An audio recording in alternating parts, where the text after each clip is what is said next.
परिक्रमा जो बाबा ने चक्की चलाकर जो आटा पीसा था और महामारी में शिरडी वासियों को उस महामारी से बचाया था। तो ये चारों तरफ जो शिरडी के तरफ ये जब बाबा ने ये चक्की चलाकर आटा फैलाया था, तो ये महापरिक्रमा वही परिक्रमा मानी जाती है।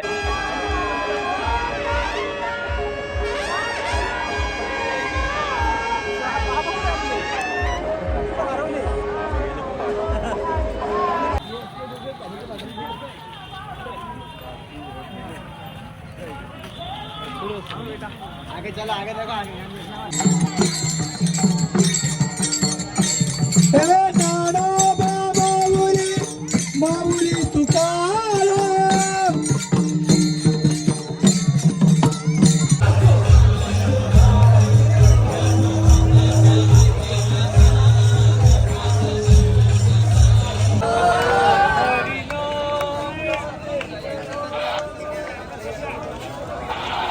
चलो साईं की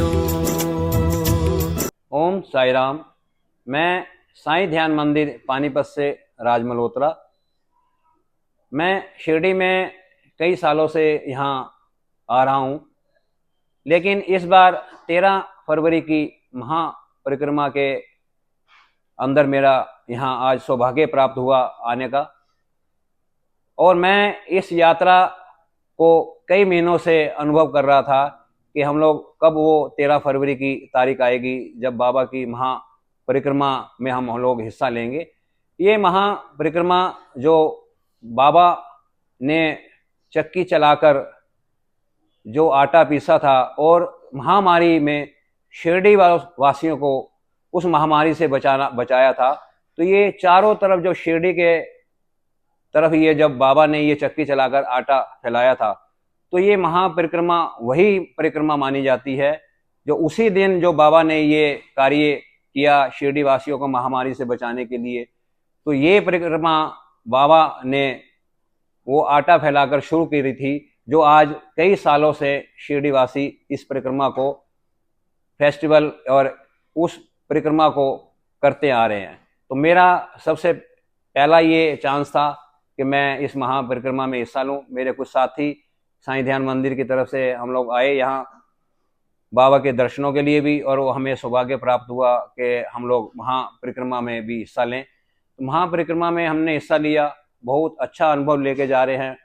और कई बाबा के फेस्टिवल हमने यहाँ शिरडी में आकर मनाए, रंग पंचमी, गुरु पूर्णिमा, रामनवमी, इस तरह के कई फेस्टिवल बाबा के यहाँ होते हैं। लेकिन ये महापरिक्रमा का हमारा पहला अनुभव था और बहुत अच्छा अनुभव था। ये सब अनुभव को भूल के ये सबसे अच्छा अनुभव मैं और मेरे साथियों ने महसूस किया। महापरिक्रमा सुबह 13 फरवरी को जब खंडवा मंदिर से शुरू हुई, तो सबसे पहले बाबा का रथ वहाँ तैयार था, बाबा का वहाँ आगमन हुआ और बाबा की महाआरती जब उतारी गई, तो हमें माँ गंगा की उस आरती को भी भूलना नहीं चाहिए कि वो आरती जैसे हम लोग गंगा की आरती के लिए हजारों पंडित जो माँ गंगा की आरती करते हैं, तो हमने भी यहाँ देखा कि ज़्यादा से ज़्यादा मतलब हमने यहाँ महाआरती देखी और उस आरती को देखकर हमारा बहुत अच्छा अनुभव रहा। और जैसे जैसे महापरिक्रमा शुरू हुई, हमने उस परिक्रमा में हिस्सा लिया। तो 14 किलोमीटर की जो ये यात्रा थी महापरिक्रमा की, जिसमें उस यात्रा के अंदर बाबा की वो ऊर्जा हमने महसूस की जब शिरडी वासियों की बाबा ने महामारी में ये परिक्रमा शुरू करी थी बाबा ने, और उस अनुभव को हमने, उस ऊर्जा को महसूस किया। हमने ये 14 किलोमीटर की यात्रा कब शुरू की, कब समाप्त होगी, हमें पता ही नहीं चला। तो महापरिक्रमा में बहुत अच्छे अनुभव रहे हमारे कि जब हम लोग वहाँ खंडोबा मंदिर से हम लोग महापरिक्रमा में बाबा की चले, बाबा के रथ के साथ चले, और जैसे जैसे हम लोग आगे बढ़ते जा रहे थे, लाखों की तादाद के अंदर जैसे महाकुंभ लगा हुआ प्रयागराज में आपने देखा, इससे भी बढ़कर हमने महापरिक्रमा में बाबा की यहाँ यात्रा में देखा। तो ये यात्रा ऐसी यात्रा थी कि जैसे हम लोग चल नहीं रहे, बाबा खुद हमें उठा के उस परिक्रमा में लेके जा रहे हैं। फूलों की इतनी, पूरे रोड के ऊपर फूल ही फूल बिखरे हुए थे, लोग नंगे पांव चल रहे थे बाबा की उस परिक्रमा के अंदर। लेकिन मैंने नहीं देखा कि किसी साईं भक्त को कहीं भी रुकना पड़ा हो किसी चीज के लिए। वो जैसे जैसे आगे बढ़ रहे थे वैसे वैसे मैंने वो महसूस किया, वो बाबा की ऊर्जा का और उस उत्साह को। छोटे से बच्चे से लेकर 80 साल तक के बुजुर्ग को भी हमने इस यात्रा में, उस यात्रा को करते हुए देखा।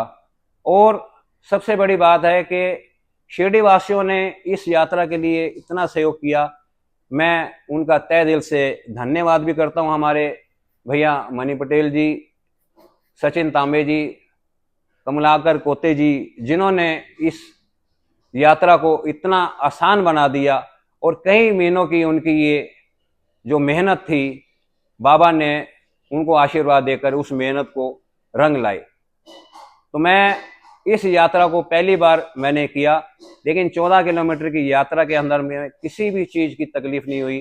खाने के लिए भी हमें पानी का इंतजाम था, खाने का इंतजाम था लोगों के लिए। तरह तरह के मराठी भोजन हमने पहली बार यहाँ इस परिक्रमा में खाए।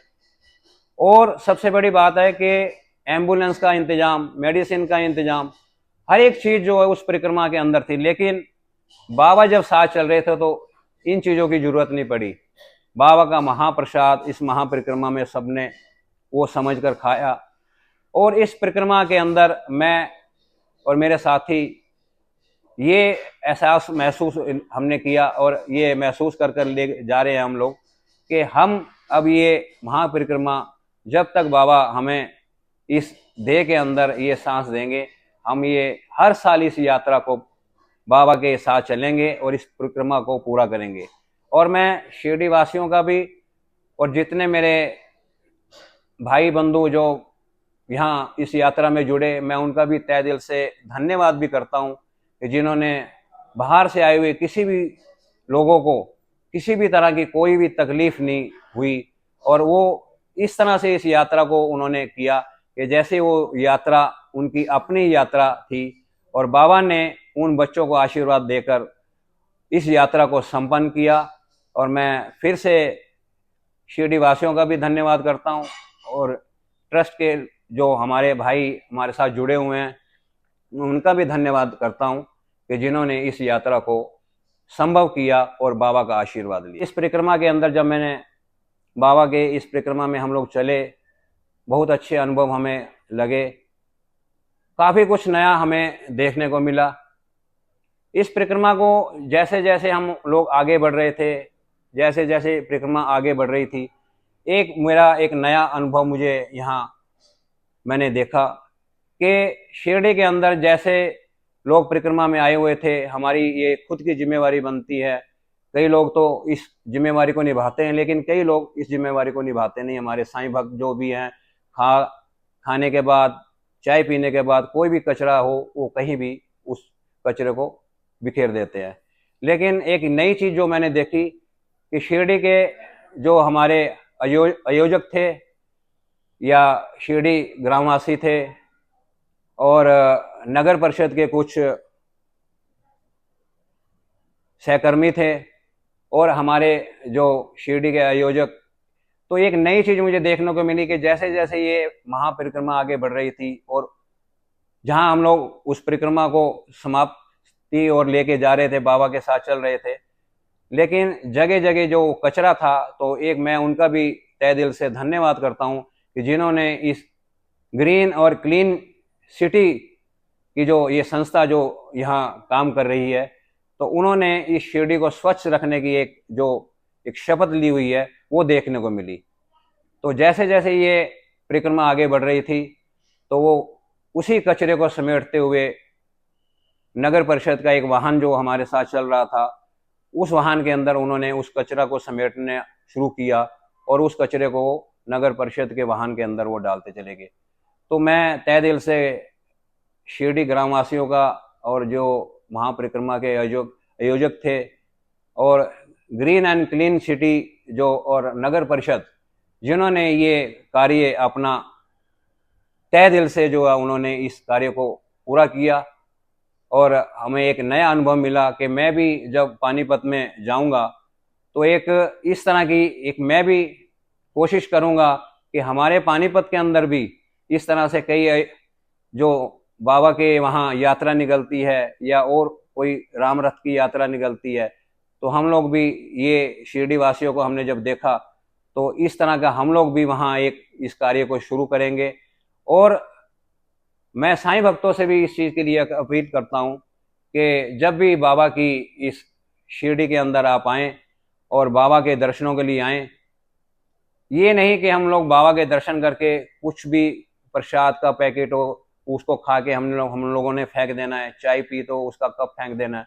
तो मैं बार बार साईं भक्तों से भी इस चीज़ का अनुरोध करूँगा कि जब भी वो शिरडी के अंदर आएँ एक अपना फर्ज निभाएं और शिरडी को ग्रीन एंड क्लीन जो सिटी जो बनाई गई है उसको हम कायम रखें।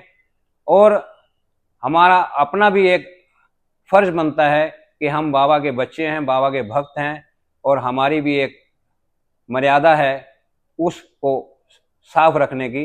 तो मैं आने वाले भक्तों से भी ये अपील करूंगा कि जितना भी कचरा अगर आसपास आप कहीं देखते हैं या आपका खुद का कोई कचरा है तो उसको डस्टबिन में डालें और शिरडी को एक ग्रीन और क्लीन सिटी बनाएं।